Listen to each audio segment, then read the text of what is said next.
Welcome back to English. This is doctor J Seed और ये है आपकी अपनी सीरीज जिसमें हम रोज 5 इडियम्स पढ़ते हैं, समझते हैं कैसे उनको इस्तेमाल करना चाहिए, साथ ही कैसे हम उनको अपने डेली कन्वर्सेशन में इस्तेमाल कर सकते हैं, ये सब हम देखते हैं।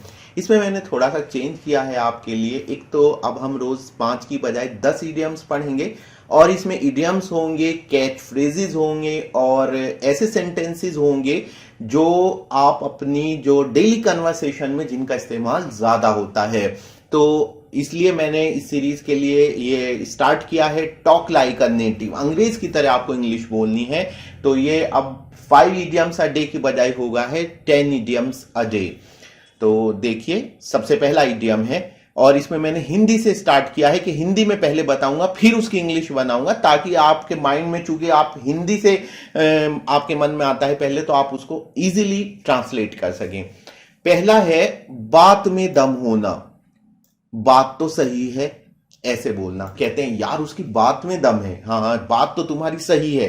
तो इसकी इंग्लिश क्या होती है? हमें कहना है बात तो यार तुमने पते की है। बात तो पते की करना, बात तो सही होना, बात में दम होना, सबका मतलब एक है। तो इंग्लिश भी एक ही होगी और इंग्लिश होती है हैज, हैव या हैड और ए पॉइंट। हैज, हैव सिंगुलर और प्लूरल वाले रूल को फॉलो करते हैं प्रेजेंट में, और हैड जो है वो पास्ट के लिए होता है। तो हैज, हैव या हैड, ए पॉइंट। जैसे कि बात तो जेम्स की सही है, तो इसकी इंग्लिश क्या होगी? James has a point. James has a point. आप अगर यहां पे जेम्स की बजाय दे होता, यानी प्लूरल होता, तो आप कहते दे हैव अ पॉइंट। तो इस पे मैंने आपको एक यूजेज नोट भी दिया है। यूजेज नोट ये है कि प्रेजेंट यानी वर्तमान काल के वाक्यों में हैज, हैव के साथ हम गॉट भी जोड़ देते हैं। जैसे जेम्स हैज ए पॉइंट को मैं बोल सकता हूं James has got a point, और ये थोड़ा सा इनफॉर्मल हो जाता है। James has a point natural है, न्यूट्रल है, लेकिन अगर आप इसमें गॉट जोड़ देते हैं तो ये थोड़ा सा इनफॉर्मल हो जाता है। तो इनफॉर्मल बातचीत में आप कह सकते हैं जेम्स हैज ए पॉइंट की बजाय James has got a point. और जब आप अपने फ्रेंड्स के साथ बात कर रहे हो, जब आप केयरफुल ना हो आप क्या बोल रहे हैं, तो आप अक्सर उसमें हैज या हैव को छोड़ दिया जाता है और हम सिर्फ इतना भी कह सकते हैं जेम्स गॉट अ पॉइंट। यहां पे एक बात मैं बता दूं, मैंने सिर्फ प्रेजेंट टेंस का यूज किया है। अगर बात हम हेड की कर रहे हैं तो हम हेड के साथ गॉट नहीं जोड़ेंगे, चाहे फॉर्मल चाहे informal. James had got a point बिल्कुल गलत है। James had a point, James की बात में दम था। नेक्स्ट इडियम है वह बात नहीं है। अरे यार वैसा नहीं है, अरे यार वैसी बात नहीं है। तो कहते हैं ना कि यार जो तुम कह रहे हो वैसा नहीं है, वैसा नहीं है, वैसी बात नहीं है। सबके लिए हम इंग्लिश में यूज करते हैं इट्स नॉट लाइक दैट, और ये फिक्स्ड फ्रेज है, यानी इसमें जो है आपको कोई चेंज नहीं करना है। तो इट्स नॉट लाइक दैट, वैसी बात नहीं है। लेकिन आप इसको थोड़ा बहुत चेंज कर सकते हैं। कैसे, थोड़ा आगे पढ़ेंगे, लेकिन उससे पहले मैं आपको इसका एग्जाम्पल बताऊंगा। एग्जाम्पल है वैसा कुछ भी नहीं है, तुम मुझे गलत समझ रहे हो। तो इसकी इंग्लिश होगी it's not like that, you are getting me wrong.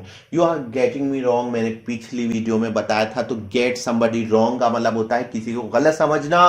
तो डोंट गेट मी रॉन्ग हमने एग्जाम्पल भी दिया था, तो उसका यूजेज आ गया है। अब नेक्स्ट इडियम पर जाने से पहले आपको बता दूं कि इट्स नॉट लाइक दैट को आप ऐसे भी कह सकते हैं, क्या वाकई वैसी बात है, is it really like that. तो ऐसा आप इसको थोड़ा बहुत चेंज कर सकते हैं। नेक्स्ट, किस्मत का सितारा बुलंद होना, सितारे बुलंद होना, सितारे बुलंदियों पर होना। अरे यार उसकी किस्मत के तो क्या कहने। आप थोड़ा सा अपने माइंड में भी इनको सेंस कर सकते हैं और अपने हिसाब से भी थोड़ा बहुत चेंज कर सकते हैं। तो सेंस रहना चाहिए, किस्मत का सितारा बुलंद होना, किस्मत बहुत अच्छी चलना, यानी हम कहते हैं उसकी किस्मत तो यार आजकल बहुत अच्छी चल रही है। तो बी ऑन अ रोल। तो ये है जब से उसकी पहली फिल्म आई है उसके सितारे बुलंदियों पर हैं। Since her first movie came out he has been on a roll. तो ये होगा। नेक्स्ट, मत करो ऐसा, ऐसा मत करो, ऐसा मत करना, रहने दो। इसमें आप सोच रहे होंगे ये सेंटेंस, हाँ ये सेंटेंस आपको बहुत जरूरत पड़ती है, आपको ऐसे सेंटेंस याद होने चाहिए। अरे क्या कर रहे हो, मत करो ऐसा, मत करो, डोंट डू दैट, तो इसकी इंग्लिश होती है डोंट डू दैट। रुको यार, मत करो ऐसा, तो please stop, don't do that. Next idiom, कहते हैं कि बस यार जबान से निकल गया, फिसल गया, गलती से मुंह से निकल गया, मेरी ऐसी मतलब इंटेंशन नहीं थी, तो इंग्लिश में बोलते हैं लेट इट स्लिप। इसका यूजेज मैं आपको बताऊंगा कैसे करना है, लेकिन उससे पहले एग्जाम्पल देखते हैं। पता नहीं क्या हुआ और मेरी जबान से निकल गया कि आज शाम हम बाहर घूमने जा रहे हैं, तो इसको हम कैसे बनाएंगे। I don't know what got into me, तो आपको यहाँ पे एक नया इडियम भी पता लगा है, what got into me, क्या हो जाना, पता नहीं मुझे क्या होगा, वॉट गॉट इन टू मी।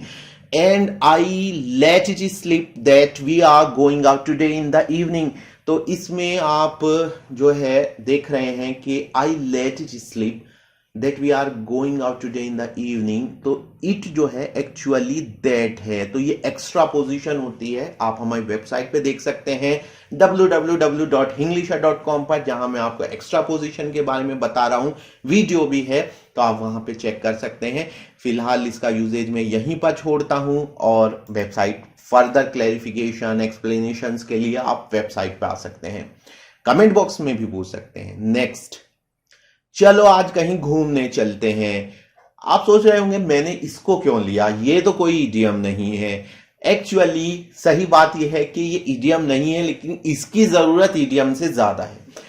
मैंने अपने नॉर्मली देखा है कि बहुत सारे लड़के जो हैं, बहुत सारे लड़के लड़कियां इसको बड़ा गलत इस्तेमाल करते हैं। जब उनको कहना होता है घूमने जाना, वो समझ ही नहीं पाते, क्योंकि हिंदी में घूमना एक बहुत ही अस्पष्ट टर्म है, और घूमने का मतलब रोटेट भी होता है, यानी अपनी किली पर घूमना, घूमने का मतलब कहीं विजिट करना भी होता है। तो अगर हम कह रहे हैं जैसे मैं घर पर बैठे बैठे बोर हो रहा हूं और मुझे कहना है चलो आज कहीं घूमने चलते हैं, let's go out somewhere today, तो इसमें इंपॉर्टेंट है गो आउट। तो गो आउट का मतलब होता है घूमने जाना, यानी कि ऐसे ही मौज मस्ती के लिए, खाना पीना या डिनर के लिए कैसे भी जा सकते हैं। आप अपने फ्रेंड्स से भी कह सकते हैं, आप अपनी गर्लफ्रेंड से भी कह सकते हैं, बॉयफ्रेंड से भी कह सकते हैं, और अपने पेरेंट्स से भी कह सकते हैं, किसी से भी बोल सकते हैं, ये एकदम न्यूट्रल टर्म है। नेक्स्ट, पीछे पड़ जाना या हाथ धोकर पीछे पड़ जाना, इंग्लिश में इसको कहते हैं have it in for someone. तो यूजेज थोड़ा सा आपको डिफिकल्ट लगा होगा, लेकिन यूजेज एकदम क्लियर हो जाएगा। हैव ये एक वर्ब फ्रेज है, और आपको इसको वर्ब की तरह इस्तेमाल करना है। हिंदी में भी देखेंगे तो हाथ धोकर पीछे पड़ जाना, जाहिर सी बात है वर्ब ही है, तो यूजेज है। उसने जरा सी गलती क्या कर दी, तुम तो उसके पीछे ही पड़ गए हो, या तुम तो उसके पीछे हाथ धोकर पड़े हुए हो, ऐसे कह सकते हैं। तो इंग्लिश क्या होगी, she just made a silly mistake and you have had it in for her. तो इसमें हैव जो है मैंने परफेक्ट के लिए यूज किया है, और हमारी फ्रेज है यहां से शुरू होती है had it in for her, क्योंकि परफेक्ट टेंस है तो हैड की पास्ट फॉर्म यूज होती है। तो ये बहुत इस्तेमाल करते हैं हम, आप इसको यूज कीजिए। नेक्स्ट हमारा इडियम है लगातार बार बार, ऐसे बोलते हैं लगातार बार।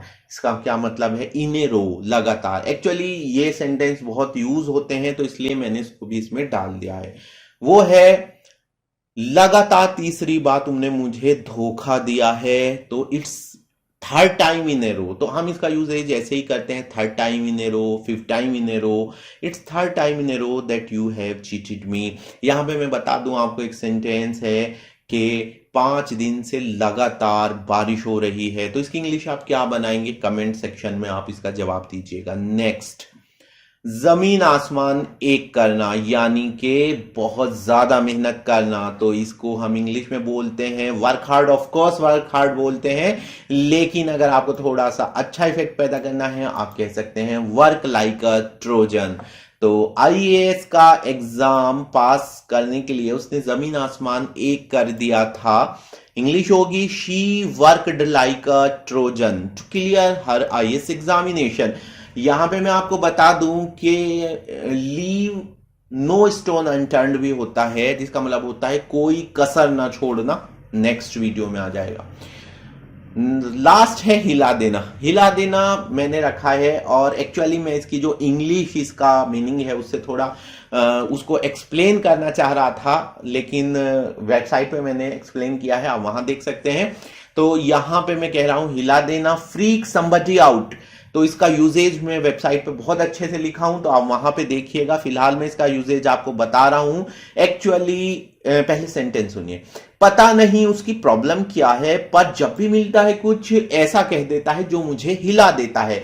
यहां पे मैं ये बात जरूर जोर दे के कहना चाहूंगा कि हिलाने का मतलब परेशान करना है इन ए नेगेटिव वे। एक होता है जैसे कहते हैं ना, उसने मुझे भाव विभोर कर दिया, मैं उसके संगीत से हिल गया। No no, that's not use. यहां पर वो वाला यूज नहीं है, ये है परेशान कर देने वाला, नेगेटिव सेंस वाला। तो आई don't no what his problem is, but every time I see him he says something that freaks me out। तो फ्रीक मी आउट का मतलब हो गया मुझे परेशान कर देता है। परे तो फ्रीक somebody आउट का मतलब है किसी को परेशान कर देना, किसी को घबरा देना। तो इसको आप पैसिव में ज्यादा सुनते होंगे, आई एम फ्रीक्ड आउट, मेरा दिमाग हिला हुआ है, मेरा दिमाग खराब हो रहा है इस टाइम, तो ऐसे बोल सकते हैं। तो गाइज, आपको ये जो हमारा नया रूप है कैसा लगा, जो हम 10 इडियम्स ला रहे हैं? कमेंट सेक्शन में आपका फीडबैक बहुत जरूरी है, जरूर बताइएगा। कोई भी आपको बात समझ में नहीं आती इंग्लिश रिलेटेड तो कमेंट सेक्शन में जरूर पूछिए। हमारी वेबसाइट www.hinglish.com विजिट कीजिए, और हमारा फेसबुक पेज भी जरूर विजिट कीजिए, उसका लिंक डिस्क्रिप्शन बॉक्स में दिया गया है। तो मिलते हैं एक और वीडियो के साथ। Thank you very much.